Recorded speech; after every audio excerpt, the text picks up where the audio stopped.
Call this meeting to order. The first order of business is the middle school block schedule update. Middle school administrators. Good evening, everyone. Joining us this evening, Ms. Melita, Assistant Principal at Zach Hammarskjöld, Joe Piacentini, Principal of Moran, and Dan Bologna, Assistant Principal at Moran. As you might recall, first week of September, we were here giving a bit of an update as far as the new schedule that both middle schools have brought out. Our job this evening is giving a little bit of an update on where that's going. We were able to get some feedback from staff and students, and we want to share that with you tonight. Just a little bit of an overview. The old schedule, this is similar to last time, just to familiarize yourself with it from where we came from with the old schedule to the new one. We're on a 3-day rotation, 5 periods a day. Each core class meets 2 out of the 3 days. Encore meets 1 out of the 3 days. We have that enrichment block that we're proud of, and that's a time that students can get extra help, have review sessions, meet for clubs and activities, and assemblies, advisory meets during that time. So, good. Thank you. At the end of this month, we'll be through the first trimester, and obviously we're not done in trying to make any improvements to see what makes the schedule work best. Teachers continue to be provided with resources. We're doing that continuously, making sure that they're optimizing their time in the classroom and getting the most out of the schedule. So, unexpected weather-related closing that we just had allowed us to see what would happen with the school closings. When that did happen a couple weeks ago, as we saw the schedule similar to the high schools as well, we continue with the day that was missed. So when school was canceled a couple weeks ago, it was an A day, and when we got back on that Tuesday, we continued with that A day. With the old schedule, we just kind of lurched through the entire thing, and that was one change that we didn't see coming. So last week we surveyed staff at both schools and asked for 5 questions, and the next 5 slides highlight this. So the first question was, which instructional practices are you now able to use more frequently due to the new schedule? We took the top results from that. So what you see here is that the majority of teachers are saying that they can give more individual attention, differentiated instructions, more project-based learning, and increased student choice. There were a lot of single answers that people did give, but for the most part, these were the large sample results. Do you want to just keep going? Okay. The next question that we asked staff is how, if at all, has the homework practice changed as a result of the new schedule? Majority of the staff did say that homework is started or clarified in class, but mostly done at home. There were a lot of other responses, but that was the biggest one. Last year, and years before that, as we're implementing mastery-based learning, is when the homework conversation began to shift a little bit. The purpose of homework has been around for quite a while now. What is the purpose of homework? It should be an extension of the class itself. So a lot of teachers are, with that extra time, able to clarify in class what that homework is, give students a couple minutes to maybe start it, but it's mostly done at home. So the extra classroom time, because we're going from 47 minutes to 69 minutes, how are staff using that extra time? A lot of time with presentations, extension activities, individual conferencing has happened a lot, and I know in ELA that's happening quite a bit. And then more in-depth analysis of content, and we heard that a lot from teachers in terms of not having enough time. 47 minutes in the previous schedule went by really, really quickly. By the time you get really in-depth with the any kind of content analysis, the class was almost over. In terms of our enrichment block, not including the advisory, but the enrichment block, that unstructured block of time on C days, how are we using that time? A lot of time, 31% of the time, students are completing assignments, projects, labs, getting extra help, redo, retake in any of their classes as well. It could be any kind of fun-based activity or club, and any curriculum extension. Some staff are doing things with their clubs and activities. There could be PE makeups. There are some opportunities for staff to have our students go to Stevens or to Lyman Hall. That is happening. So, this slide here, and I'm not going to go through each one of the bullets because you You can read it yourself. These are some of the anecdotal feedback that we're getting from staff. And then last question was, how do you think our students benefit from this new schedule? And as you can see, they're largely positive. Give you a few seconds to just read through those.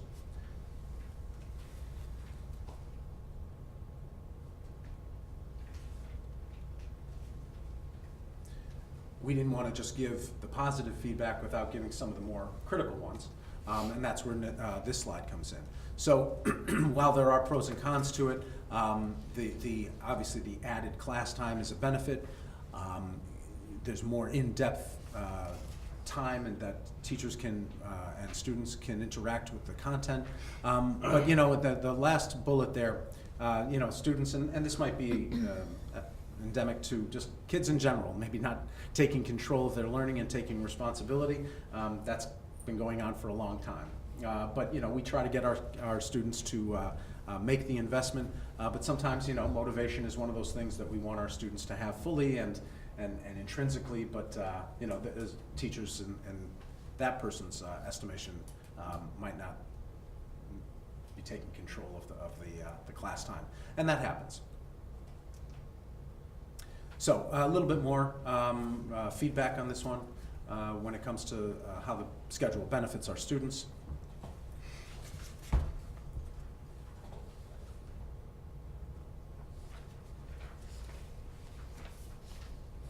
So before we go on to the next slide, because any questions so far, because we've covered quite a bit. Yeah, total minutes with the old system and the new system. I mean, at the end of the year, final day of school, do the minutes of instructional time balance out? It's just how we distribute it? It's a redistribution of that. Because playing devil's advocate years ago in a high school I was at, they were talking about block and talking to other people in school districts that were doing block scheduling at the high school level. You had sort of like less instructional time. So in other words, you couldn't get up there for 2 hours. Right. And teach. So you were doing extra activities, which is good, but at the end of the year, they found out that they weren't as far ahead as they should be. Right. But you think that it's balanced? Yeah, it's a redistribution of the amount of time. But the amount of instructional time still, the minutes still. The minutes increased slightly. Right. Yeah. I believe we shared with the board, the exact minutes that we calculated, but you know, that's kind of one of the benefits of this schedule. It's not a true block. It's not as though it's 90 minutes. So even though it's longer, it's not that same amount of time where teachers feel like they're losing. So I think redistribution is a good way to describe it. Yeah, I just wanted to bring it up because people might say, well, you're doing this and you're doing that, but are you Right. using that time for instructional time? So I just, Yeah. okay. It's a fair question. Sorry, would you clarify what you just said about block? It's not a block? In my experience with the research on schedules, a block can be anywhere from 90 to 120 minutes. This schedule has 68 or 69 minutes. You can call it a modified block, longer class times. It's not in the truest sense of the research block schedule.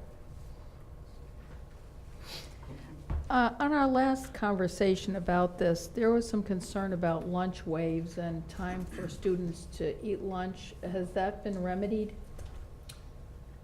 In terms of the amount of time, because we did, it was reduced from a half hour to 25 minutes.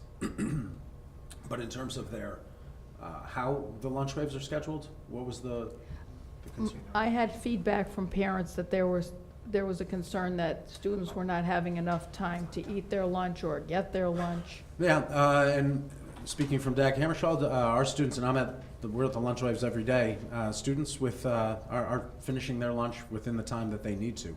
In fact, it's about, with 5 minutes left, they're up and throwing their stuff away.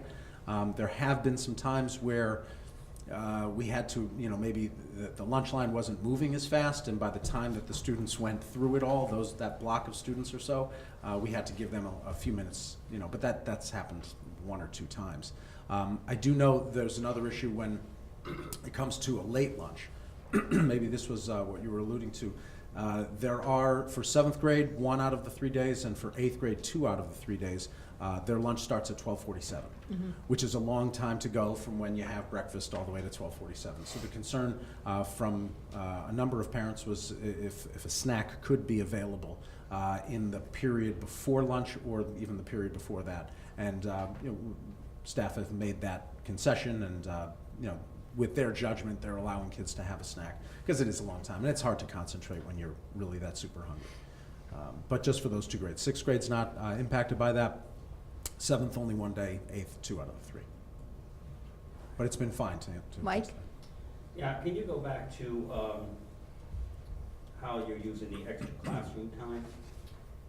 You wrote extension activities and more in-depth analysis of content. Can you explain those two? What you mean by extension activities? Sure. So in the previous schedule, and one of the reasons that teachers wanted a different schedule from the one that we've been having for the last 6 years now, is that it wasn't possible to go in depth in any of the disciplines. So the extension activities are things that they couldn't do with the previous schedule that they can do now. So whether it's conferencing, if it's having more, if there was more group work, they can report out on that more. It could be any number of activities. In terms of the conferencing, I know that whether it's individual conferences in English, part of the process of writing and improving writing is meeting and conferencing with students. That's able to happen now. If any extension. When we look at an extension activity or in-depth analysis of content, one of the things I was talking to my language arts teachers today is an increased focus on vocabulary this year. With the pacing and other things they had to accomplish in a 47-minute lesson, they might not have been able to get into some content vocabulary like they'd want to, or do some close reading activities like they'd want to.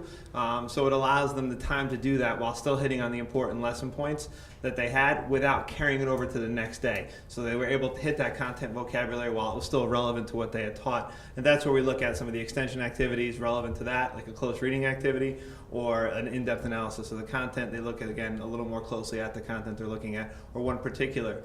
Another way that teachers were talking to me about that is if a student were to ask a question or a couple students were to show some curiosity on a topic, they'd have the time to still get through their lesson, still accomplish what they wanted to accomplish for that day, and then be able to take the time to talk about what a student might be interested in relative to that day's lesson. So, Now, basically, it's the same.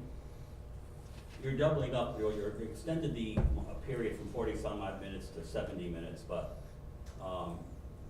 it's, let's say, a social studies class, but they're not getting that every day, correct? The schedule does not allow that to happen every day. They might miss a day or something. well, there's a period where they'll drop, during the 3-day rotation. So would you say when it's all added up, it comes to the same amount of time that they It's had social it's the- studies yeah. this year as they had last year in 7th Correct. grade? Correct.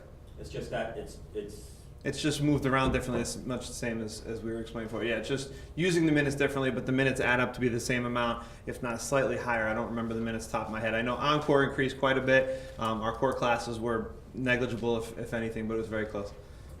So do you expect more curriculum to be covered in the content areas than normal though? Because they do have that longer block period of time, and they could probably accomplish a little bit more than in a 45-minute period. And if so, how are you monitoring that? Because let's face it, we always know that with all due respect to teachers, some people move a little bit quicker, some people take a little bit longer on certain parts, and sometimes the whole curriculum many times it doesn't get taught, the whole thing.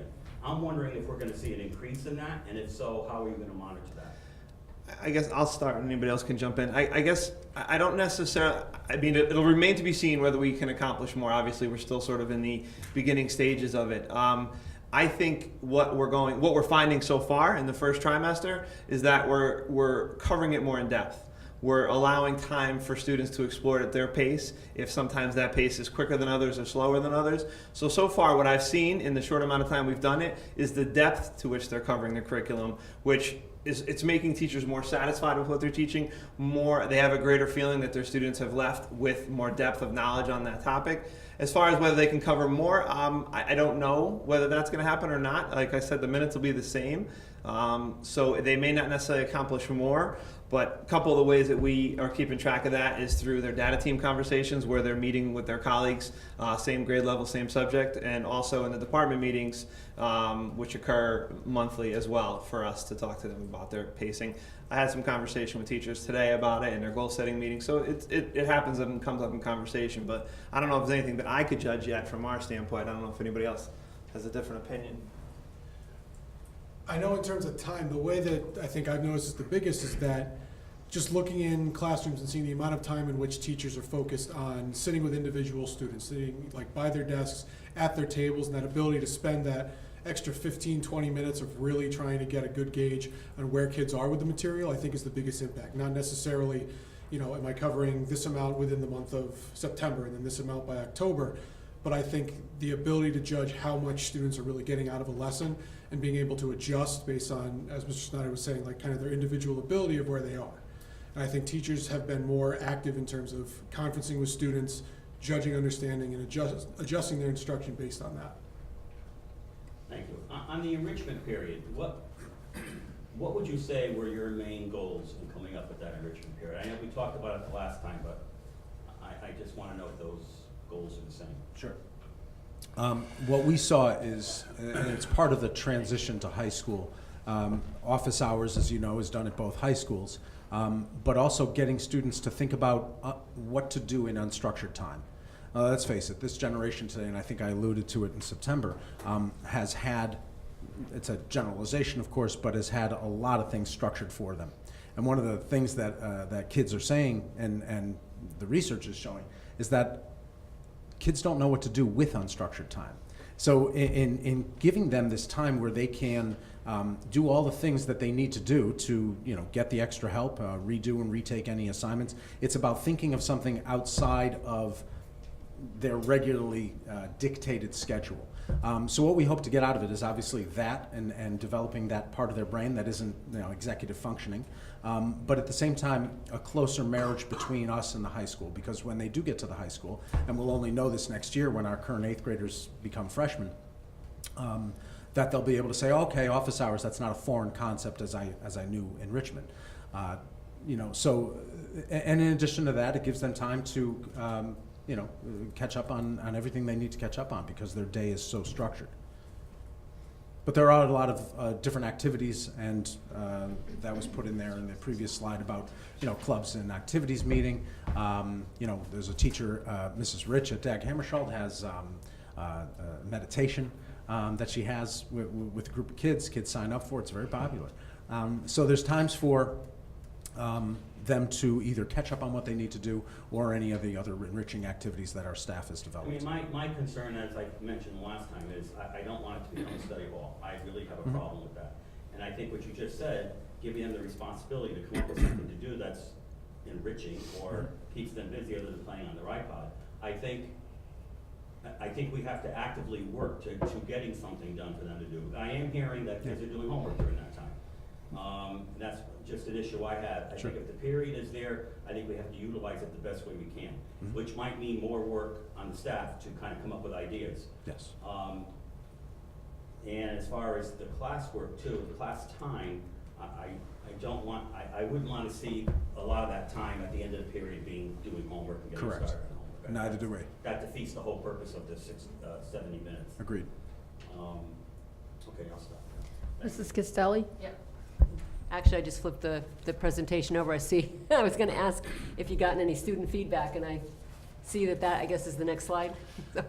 Yes, we did have more student feedback at the September presentation, but here's a few that they said already. And Moran actually last time had videos from students giving that feedback. So this is just a few. We wanted to just focus on, for this presentation and the update, with the staff feedback of how they're utilizing the time, whether it's enrichment or the extended instructional time. But for the most part, it's pretty positive feedback.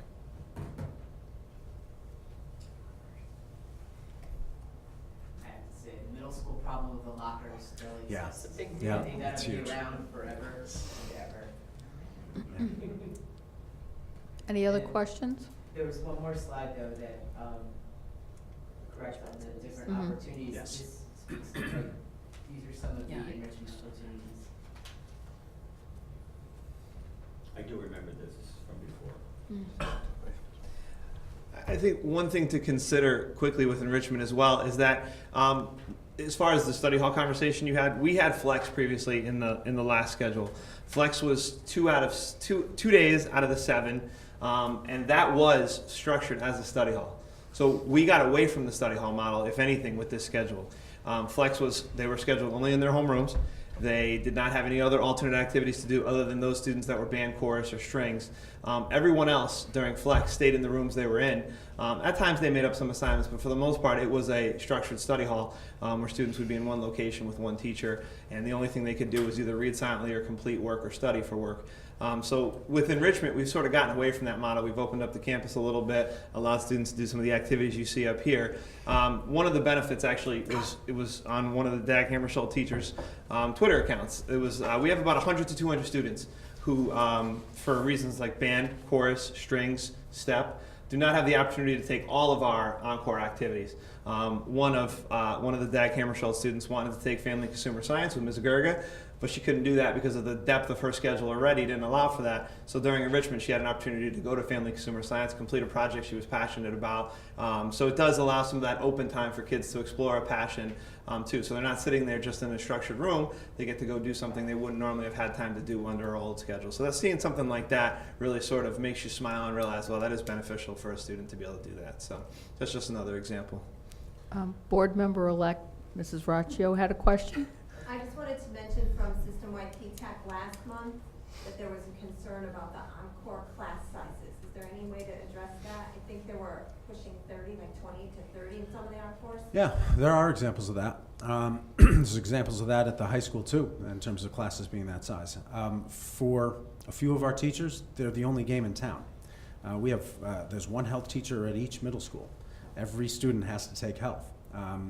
In each of the middle schools now, our current 8th graders are about 40 students more than the other 2 grades. So that, just by virtue of that and the physics of that, make those classes kind of bigger, at So least this for health. isn't bigger because of the change in schedule. It's always been that way? There Okay, I have didn't been, get that part. if for certain encores, yeah, That's there's huge. examples of that. So the only classes that might have increased due to the schedule would be like your art, FCS, and tech ed, but those classes don't exceed 18. So the classes that are up in the mid 20s, maybe up to 30s, are PE, which are traditionally higher numbers anyways, health, capstone, and some of our music classes, which are specialized classes. So it didn't really increase those classes due to our schedule, but some of the other ones, but not anything that would exceed the limits of the room or equipment or safety too. Other questions? Just a comment, throw a comment. The other night, seems like the other night, I guess it was a week ago, right? Was it a week ago? Time flies when you're having fun. We had presentations by each of the elementary school principals. And as I stand here tonight with the presentations by our middle school administrators, the same thought strikes me. The passion, the commitment, and the talent that we saw in every one of the administrators, elementary school administrators last Monday night, see exactly the same thing tonight. And I think we're so fortunate to have such a great group of administrators with the task they have before them. But again, I think the passion and the innovation are wonderful. Thank you very much. Thank you. So we're not done with the evaluation of this schedule. Go ahead. Obviously, the first year, there's a lot to evaluate, so we're certainly not done looking at all of the moving parts to it and making improvements for next year too. Will you get parent input at some point? We can. We also got parent input kind of in the creation, presenting at school PTACs and this and that, but definitely as we move forward to improve the schedule in any way that we can, we welcome parent feedback. I know, as I sit in 504 and PPT meetings, the enrichment block in particular is something that the parents are really excited and glad to have for their students, especially those who have special needs and need that extra time in the resource room, or just to organize themselves and get their assignments going. But no, we definitely welcome and want and expect parent feedback. Well, As we move forward. I'm suggesting in a formal way of some type. I'm not saying every parent, but maybe a scattering or, smattering of different people, different grade levels. We can. I'd like to see that. Sure. Dr. Menzel? I just want to echo what Jay had said, because I think that what might not be recalled is the amount of work that went into even just launching this schedule. This was not just a 6-month project, this was actually almost a 2-year project.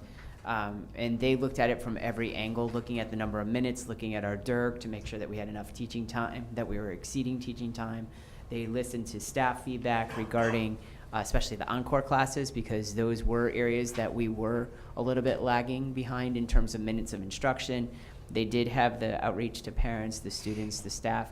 So I just want to, again, agree with what Jay said, and I know the board also does in general, that, you guys have worked very, very hard on this as professionals, and really continue, because when we met to prepare for this meeting, I said, we need to get some data. And they were like, okay, we're right there. They were already on it. They already had the survey out. So they understand that there's that responsibility to make sure that we're holding ourselves accountable to the schedule for our students and our families. So moving forward, we'll continue to give the updates. But I do want to say, again, thank you for pulling this together. And again, speaking with students and going around the buildings and seeing the classrooms, the kids are actively working. And I think one of the key things that Mr. Piacentini said, which was, I think was important, is the depth of knowledge, or the depth of conversation, and also not having to carry that conversation over to the next day. Because students, maybe unlike adults or like adults, they won't remember that they had that question to bring to the class the next day, or they might not have the same excitement about it the next day because something the period before might be more exciting. You carry the Post-it notes. But you know how, you get into a moment, and then that moment can't be recreated as easily the next day. So giving the students to continue that moment during that period to be able to have those discussions, I agree. I also do agree, though, with Mr. Votto, and the team knows also that I said I can guarantee you several questions, and they will be the following. There'll be a question about using that extra time for homework. There'll be the question about the enrichment time. Is it going to be used for homework? Are we creating study halls? So we are mindful of that. Those were my two, and they know, because I said you have to be prepared to. You know what? After 9 years, we're getting there. So the thing is, sometimes I get a little nervous though about what I think I hear, but or read. But the thing is that I think that we're cognizant of that. I think we don't want to just paint a perfect rosy picture, because nothing is ever rosy, and there won't be the perfect schedule. As much as we try, there won't be. I think even the high school, probably, if they reflected on the block schedule today, while it has its positives, I think that there's always opportunities. People, I'm sure, would have ideas. In elementary, I know that's probably a frontier that we'll get to at some point, because that's a challenging schedule too. But again, I just wanted to compliment them also. Any other remarks? Thank you very much for your presentation. We appreciate it. Thank you all. Appreciate it.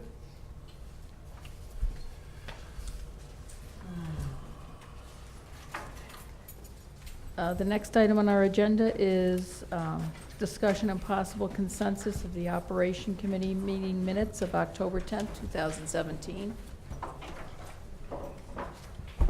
I'm sure everyone has had a chance to review the minutes. So we'll start with consensus, starting with Mr. Reynolds. Yes. Mrs. Castelli? Yes. Mr. Shea? Yes. Mr. Yes. Votto? And yes. Next item on the agenda is the Board of Education financial report for October 2017. Mr. Brown? Thank you. I'm going to, focus on the financial forecast. Looks like this. I added the November forecast. We're just going to build on it like we did last year, month by month. And I wanted to go through the main categories and talk about any changes. Can you guys hear me okay? Is this on? Can you hear me back there? Yeah? Okay, thank you. First category is contingency. It's holding steady. We've not transferred anything out of that account yet, and we hope not to. So we're currently planning on having a savings in that area. The benefits, is, we're projecting a surplus of about 231,000 right now, and that's primarily driven by the waivers that we've converted from percentage to a fixed amount, and also moving the bargaining units from the PPO plan over to the high deductible or the HDHP. So we're seeing some savings from the projections there. Any questions on those? No. Just, Mr. Shea? thanks. Just overall, so the results of the state budget is a $1.2 million decrease in funding to us for this fiscal year? Correct. So, and where's that? So this isn't changing at all? No, we So how does, we don't think that's gonna be an impact. 'cause I'd love to have you come down to our place. Well, what Be able to happened? take a $1.2 million cut and not change anything. Well, I'll be the glad thing to is, come down. Well, no, they, Good job. but The they mayor- assumed that yeah, in the I'm just budget. kidding. the mayor assumed a $4 million cut from the state in his budget. He said that at our town council meeting a couple months ago, when Roxanne Oh, okay, so and- they're not, right, okay. so they're not going They're not to gonna levy. change. No, So they're not gonna levy the they're gonna reduction. absorb it. Yes, it was in the, when he calculated, because remember, there was a high of like $19 million Yeah, yeah, reduction. yeah. So he had done, and he and I had gone to many meetings Mhm. with a variety of people Good. saying that it's probably gonna fall in the, the 4, maybe up as much as $6 million. And the mayor decided, at that point to incorporate within this year's budget for town that people already pay taxes on, a $4 million deficit or a reduction. So that's why we're not gonna get levied anything. So this isn't us, it's them, but, so that $4 million reduction would come out of the reserves, you're saying? right? I think it was a combination of raising taxes and some use of the reserves, Yeah, if they I'm correct. budgeted, they budgeted some money from the reserves to absorb Yeah, some of okay, that. gotcha, good, thanks. All right. Okay, Mike, so, did you have a question? No, I was just thinking, I thought maybe perhaps did he reduce some budgets, some departments' budgets to accommodate that 4 million? I think it was. Prior to, or no? I think it's a combination. I think that's part of it. But I do know that throughout the budget process last year, and I know the town council was very involved with this, was to make sure that some of the reserves were used to offset the expenditure because they didn't want to raise the tax rate Right. so high. So I think it was three-pronged. I think it was tax increase. I think it Reserves. was departments being level funded or reduced, and then the reserves. Okay. so we don't expect any impact on our budget allocation for this Good. year. Okay. All right, so, next group, tuitions, although they're projected approximately the same, there's actually been a lot of activity in those accounts. You know, we've had some students leave the district, some students come into the district, move schools. So the net effect didn't really change much, about $8,000, but we had activity, and we expect more activity. So, you know, there's always the concern if we're gonna, outplace students or new students move into town, that number's gonna go up, the deficit will increase. And the transportation, very similar. Again, it didn't change very much, but we've moved kids around. They've gone to different schools. We've got some internal transportation, but the net effect is it actually, when the projected increase is down about 6,000 from last month. And just to circle back to the tuitions, there is a component of that, it's what's called the excess cost from the state. And I'm holding the estimate, or the projection on that to be our budgeted amount of 1.645. We really won't have a better feel until sometime in January, once they get all the claims in, to see how they're gonna, how much is gonna be funded of that, for that. And what percentage do we factor last year in the budget for reimbursement? Because that's when we usually factor in the 70%, 74, 80. Do you recall what it I wanna was? say it was 70-71%. That's what I thought. It was what? 70-71%, I believe, is what was used. So what we'll do for our sustained budget, we always put in there what is our estimated revenue for next year, and then what is our received revenue last year. So we kind of try to balance it. It's very difficult because that percentage is not only indicated by money available at the beginning of the process, but then it's based on claims. So they set a percentage, but then it could go up. Like, remember, I think there are several springs because we get our second check and we'll say, oh, we got an extra, unanticipated 2%. It's because there weren't as many claims anticipated that were presented for the funds from the state. So therefore, they then increase the distribution to local districts. So does the state have a fixed amount? It's the 4.5 times per pupil expenditure. Right, but So- then that, is that 70% that? They try to start off, yeah, so they try to give out a set number, and then depending on where that set number comes in, if it's 70%, say for example, and then there's still money left over, they have a responsibility to distribute those funds. So then they distribute those equitably across the districts that have put in for those funds. I shouldn't say equitably, they're based on the students that are eligible. So that's why that number gets shifted. And they do it in February, and sometimes at the end of January, February, certain districts have not even made their claims yet. So they're just taking an estimate and waiting for some of these other districts to put the claims in, and then they rebalance it for the final I payment. think they would want it by a certain date. They do, but when they don't get it in, when they I don't get it in. think that they if you don't put it in on time, you don't get it, That, I personally. think you, But yeah, but, so that's we how don't- that plays out. We're not king of that world. Yeah. So we'll have a better feel in January, and then towards April, we'll know really pretty much what's coming back at the end of the year. Okay, salaries, we're projecting about 119,000, right now, and that's really through vacancy savings. We've hired a little bit of a lower salary on a couple positions that we filled, and also there's I believe one position we opted not to fill, and that's really what's driving that. Yeah, the counseling coordinator. That's right. Okay, anything? Any other questions? And then the last one, the unemployment, we're getting a lot of bills for unemployment right now, and so based on what we've paid out, I think we're going to have a deficit. It could even out or it could slow down, but right now, based on what we've paid out, I think we're going to have about a $45,000 deficit, $45,000. And I don't know if everybody's familiar, but we actually, unlike a business that pays a percentage of payroll every period, we actually pay the claim. So if somebody files a claim that's one of our employees, that's when we pay. We don't pay as we go, every payroll, like most businesses do. So that only gets spiked. It could spike. Somebody could be on, and then whatever the eligibility is, if it's 26 weeks, they come off, and it could go back down. And the other three categories, it's really just too early to be projecting on. So we'll be looking to project on those in a couple meetings down the road. Other questions? Seeing none, we'll take consensus. Mr. Reynolds? Yes. Mrs. Castelli? Yes. Mr. Shea? Yes. Mr. Votto? Yes. And yes. Item C, cafeteria financial report for October 2017. Mr. Venture?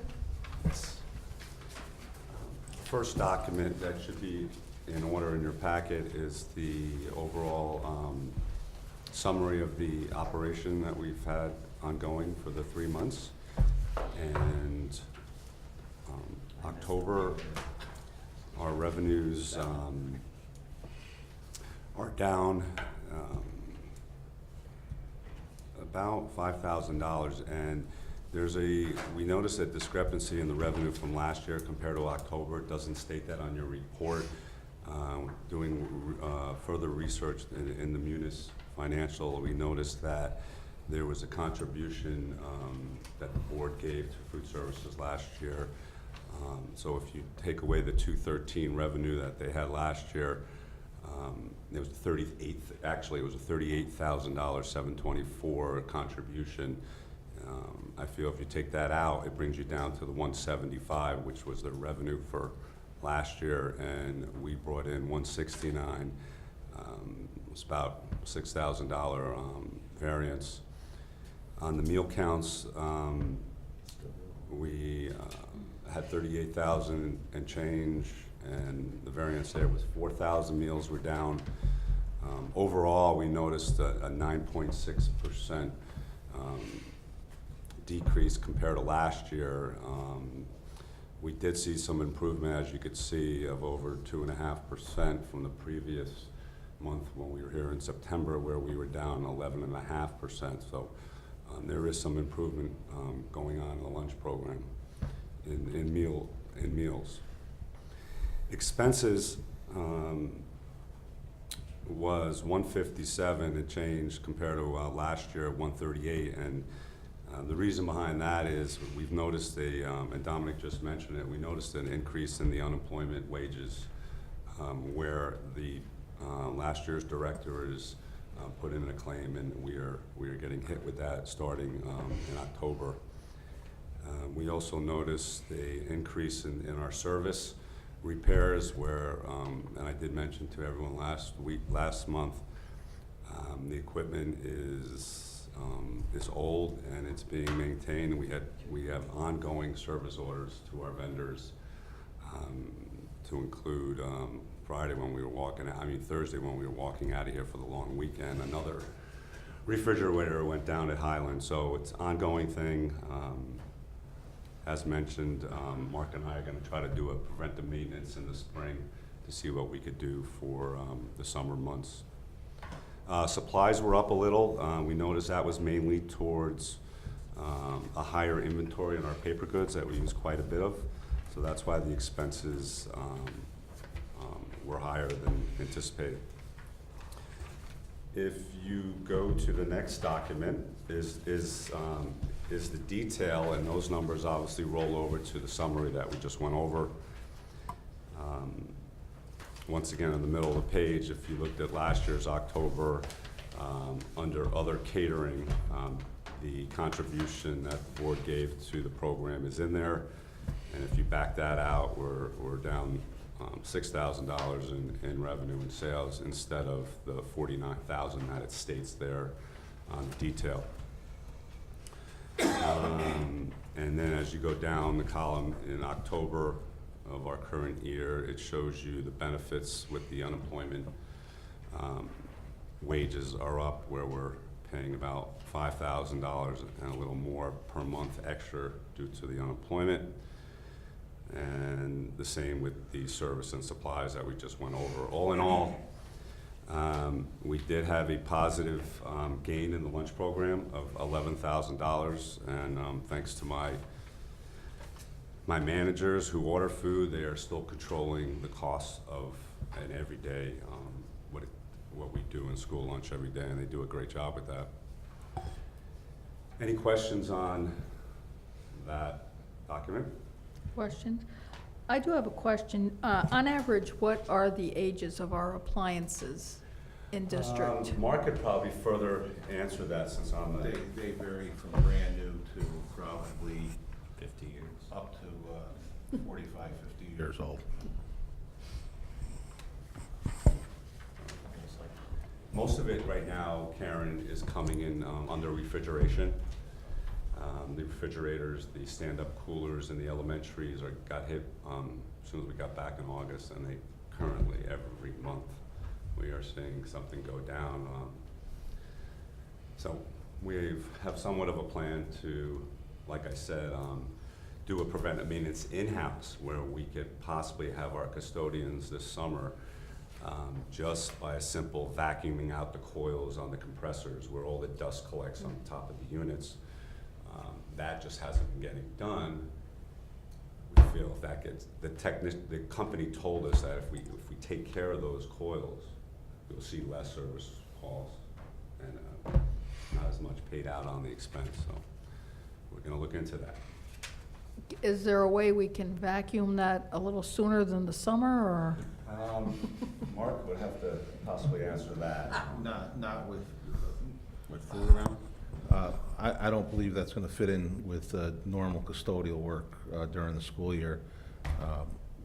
What we're probably looking at doing is taking an individual and giving him the equipment and the training needed to vacuum these coils so they don't damage them. An AC coil, you hit it the wrong way and you can ruin it in a few minutes. So we don't want. I'm certainly not advocating for that, Yeah, but. we don't want every custodian in the district doing this. We want one or two people Possibly, maybe one working with one of Dave's employees to get this accomplished. Can we do it over a break, maybe? Christmas break or something, or? Again, there's no time for this right now. Breaks are not anywhere near as long as they used to be, and there's always work planned for these breaks. So to add something to that, it just wouldn't work out. Other questions, Mrs. Costelli? Yeah, Dave, I just want to, what I call the dashboard, the bird's eye view of the first document you gave us. For 2016-17, I think I understood you to say that the revenue includes the funds from the Board of Ed last year, but the 2017-18 does not? We didn't give them any, we didn't allocate, yeah, I know, I couldn't remember if we had given them a little bit or not, nothing. Right. Okay, so it's almost like, I don't feel like we're comparing apples to, we are comparing apples to apples, but because of that additional funding we gave, it almost, when I first looked at it, I went, holy moly, how come we're so low in our sales, not knowing that figure. Yeah, I did the same thing, Kathy. Board When I of Ed's saw that factored number, Dominic and I saw that number, and I was, Yeah. wow, I can't be down Is that there, much. maybe if we could just, I don't know, asterisk it or something to indicate Yep. the amount of, just to remind us that there's funds in that figure Absolutely. from the board. How much of that 213 are those funds? Did you say it? 38,000. 38,000. 38,724, Mike, that brings it down to 175, 149. That was, So that's right, you did say that. that was Yeah. So that's not too 2017. bad, not too much off. And in 2016, it was 127,000. And just a request, if it's possible. Again, I know the data is available in the detail, but it'd be great if you could put the number of days for each of the months that we served lunch, because that was the other thing I looked at. I said, gee, we served the same number of days. I couldn't find it until it was way down here, but not by month. You had the total here, 43 Gotcha. days, but not by month. So if We'll we could just maybe, put it- even if you we'll just put it next to the month. month, Yeah. right, exactly, Absolutely. how many number of days? Because I think it helps when you Sure. open this up. We don't want to get too shocked. We can see that, oh, well, we only served 20 days this week, this Nope. month, and last month they served 22 because we had 2 snow days this month, or what, you know what I'm saying? Just so we Absolutely. know, It's a good point. when we look at this, we can try to justify why the differences are there. Okay. Okay, thanks. If we move on to the next document, the participation report, the long spreadsheet that we added to the district this year. We added on the far right-hand column, we talked about as a group adding on the percent of free and reduced meals, which is the actual meals over the total meals. We added that, and that's a new column, and we eliminated the old column that wasn't really helping us in any way collect data. So we are, as you see, the good thing I've noticed on this spreadsheet is the average meals per day has gone up. And if you look on their average meal on the right-hand side, like for instance, the elementary is at $9.55.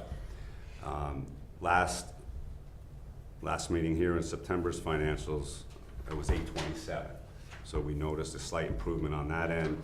To include over to the right of that, percent of paid meals is at 20.4%, and in September it was 16.9 on your last participation report that you got in September. And we've also noticed some increases on the middle school and the high school. All are up average meals per day to include the percent of paid meals. So what I'm trying to get at, I think you understand, is things are slowly creeping up and for the positive. And it's definitely encouraging. I've let my staff know in our managers meetings that keep plugging away, we're doing it. It's just gonna take a little more time, and we're positive on it. We can't get down on this even though they're not where they should be, but we are progressing as the months go on and the weeks go on. Any questions on the participation report? Mr. Shea? Jay? Thanks. Let me see if I got this. So we have 5,800 plus students in the school system. Is that what that first number is? So we have 58 plus 100 students in the school system. And of that, of the people that, the students that buy lunch, that get lunch, 34% in total? Is that right? So it's 34% of that 5,800 that have it.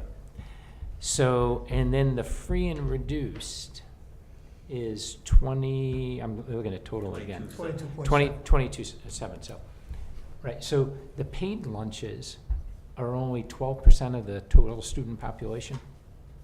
Just that difference, it's only 12% of the total student population. Oh, let me see if I can do the math. You have to back out. But it's only, yeah, so what I'm trying to figure is it's like only, I know I should be able to do this, it's only 1 out of 6 students that would be paying for lunch are buying lunch. Oh. Right, because, so if roughly 25% of the total student population is receiving free or reduced lunch, Yeah. right? Right. Well, they're So- eligible, I mean. Oh, they're not taking it. They're Eligible, not right. necessarily taking. Oh, okay, That's so the who's- last if- percentage. Yeah. We're higher than what we were in the past. Oh, okay, Right, so do so we true. know what they're eligible, so we don't know what, Of them. how many of them are taking it? Right. Well, the percent that's taking is that last number, which Correct, so is. Jay, that last column that I just mentioned, the 59.5%. percent of free and reduced meals, if you look on the bottom. Oh, okay, The 59.5 are taking it. of the, That's of where the that number eligibles, is. of the Of eligibles. the paid meals. Correct. What they Of actually the bought. paid meals. Last No, year, it's free I'm reduced. sorry, last meeting when we were here, we didn't have that column, and someone asked if we could get that. I think it was Shauna asked that, and Dominic and I worked on it. So that represents the total number, Yeah, I if got it. I got every it. student who is free reduced lunch ate a meal every single day that's possibly served, 59% of them, of those meals that could be served are actually being served to free and reduced lunch. That's up significantly over last year. Last year, I think the number was in the 40s, if I'm not mistaken. And I think that is a credit to the office staff and food services, as well as the employees themselves, because they've really been working hard to make sure that students are getting the forms, getting the word out there to families. I know our managers are doing that. I know our office staff is doing that in food services. So that's a good number. That we want that to continue to increase. That we would love to get that to 70%. Yeah, or If you get that 100. to or 100. Why, I wonder why, and is that typical in school It's very systems? common, Jay, in the Wow, industry. why I was wouldn't telling people that be to taking Dominic it? and Well, Sal. well, They'd it- rather have an ice cream. Well, no, it's sometimes it's also about pride. And well- and that happens quite often, especially when you get to middle school and high school. Students don't want to be identified as not being Yeah. able to pay. And there's not a way to do it so they wouldn't? I think With all that the it's much technology? more, well, no, They we do don't- have the they're technology. not identified, they would, you go through the line and nobody knows. I think The it's person more of a behind you personal, or it's ahead a of you wouldn't know? personal, Wow. it's a No. personal should stigma. give it a pin. That's the thing, I don't think Yeah. it's, It is, oh, it's too bad. I just want to make a comment about that, too. I think in some instances, especially when you get up into the higher grades, you would think that the kids, this is only, they have to take the meal, Yeah. right, as opposed to à la carte, right? Right. So in some instances, I'm sure, a lot of these kids Well- don't want the meal, they want something else, but that doesn't qualify for free and reduced, correct? Yeah, Correct. Or they take both because, both, yeah. because it's the same portion meal for, 250-pound lineman and an 88-pound freshman, so. Really? Oh, So- okay. Yeah. Not, I So a thought high you were gonna school, say like with the Dominic's elementary. trying to say, is the Yeah, high so- school Right. students, the football players in front of Yeah. the regular academic Two student meals or a behind them. meal and and- Right. Kind of have to get the same portion. Right. It's a state-regulated meal, so. Okay, I think I got my math. So, about 60%, I bet you did. So about 60% of the students free and reduced are buying, that are eligible for buying it. Of students that would be paying for it, only 1 out of 5 Correct. is doing that. that's. That's, yeah. That's And the is that? 19.2, is that uh, where you're? Yeah, that's what I was trying to Yeah, figure okay. before. So only 1 out of 5 are, does that include à la carte? No. No. This is meals. This Just is meals, meals. so they- Full there meal. would be, These are what we okay, call so there'd be a big reimbursable. chunk, so to speak, buying à la carte. Is Our that à la tip- carte sales are pretty good in this district, I've noticed, coming from other districts this size. They have cash, especially in the secondary schools. They're buying lucrative things off the line. It's not a meal, and which helps us. Any idea what portion of the students are buying a la carte? No. I could look into that. I'm just wondering. I could look into that. That's right, I'm just wondering. Is it, is it Because it's a revenue from the number. marketing, you said no, you have a marketing plan. Yeah, it's a Do we revenue think we're number that getting we it? would have to divide That's right. out. But do we think we're offering what the kids want from an a la carte standpoint? I'm sorry? Are we offering what they want, do you think, from an a la We'll carte know with the that in a little participation? while. We're doing a survey at the end of this month, and we're gonna tally up the survey and meet with the staff and really see what they're looking for. Didn't we used to in the past get an à la carte line to show what the à la carte sales were? I think we did. I thought we did. Yes. Yeah. And I don't see it here. Am I just missing it? So, Or if it's not there, maybe we could add it. It's the sales line on the comparison worksheet, but it's à la carte sales and it's paid meals right now. I mean, we would have to break it out, but there's two pieces, components in that line. In which line? And the one that's called sales, that would include the à la carte and Oh, also okay. the paid meals. And the reimbursement is the free and reduced sales, and that's the money that, we report to the state and then they send us reimbursement. It's very confusing. Okay. Other does that answer questions? your question, Kathy? Yeah, it's just, it's A lot of numbers, a lot of categories. Thanks. Yeah. Oh my gosh. Okay, moving on. The last segment is, that you have a packet, is the marketing plan. I restructured a little to make it a little more user-friendly. The elementary is the first page with dates and completions, and the second page was the secondary schools. And as you can see, I'm at work, pretty busy these days, with a lot more to do and a lot more people to meet and a lot more networking and a lot more building this program to where it should be. And I plan on getting there with the hard work that I'm doing on this marketing plan. A lot of good things going on there that the district hasn't seen, as you see. And my staff and I are doing a great job, I think, just plugging away. And it's just gonna take a little time. I'm not gonna go over each item, unless you guys want me to. But as you can see, especially on the second page, a lot of completion dates. We've implemented a lot of things. We have several things pending. Dr. Menzel, did you have a comment? Well, I just want to say that I, over the last 2 weeks in particular, I've been out and I made a point of stopping into the cafeterias and seeing the staff. And again, it was predominantly at the elementary school. I did go into the middle school, but I got involved with a meeting with students, and it was, to be honest, I sat down and sat with them. So I didn't get into the cafeteria line. But I have to say the staff is working incredibly hard, as always, and they're, in just talking to a few of them, what was reflected, the sales are up, and they're seeing that, and they're feeling that. I was talking to one cafeteria worker who has, their sales are kind of night and day between last year and this year, just asking what's going on, and I think it's just, they're, as we know, they were working very hard last year, and I think now it's taking flight, and I really appreciate that. So I just wanted to share that, again, publicly, because I think it needs to be known that, again, as we knew, and that's why we made a commitment, and I know the board made a commitment, it was to the program, but it was also to the staff that we knew was hardworking staff. So I just want to just reiterate that, because I think it's important for everybody to know.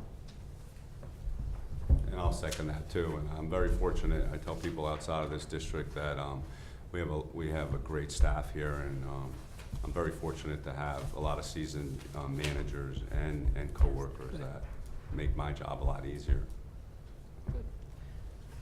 Mr. Bob? Dave, when you have field trips, the very first thing, is that the strategy, if kids go on field trips, they take a lunch with them? Is that what Right, so Mike, we have an alternate sheet that the front offices have that go to the teacher. So as soon as they plan the trip, the teacher is supposed to give that document out, and it gives them two choices of bag lunches, complete meals, and we would want to encourage that going out, that no one forgets that to help us, because that's lost revenue. Yeah. Is that new? endorsement. I'm sorry? Is that new? No, they've been doing that here for years. They've been doing that. And that's a nice piece that I acquired when I got here. It was set in place. It was nice. Any other questions or remarks? If not, we'll take consensus on the cafeteria financial report for October 2017, starting with Mr. Reynolds. Yes. Yes. Mrs. Deli, Mr. Shea? Yes. Mr. Votto? Yes. And yes. Public comment, is there any comment from the public? Seeing none, this meeting is adjourned.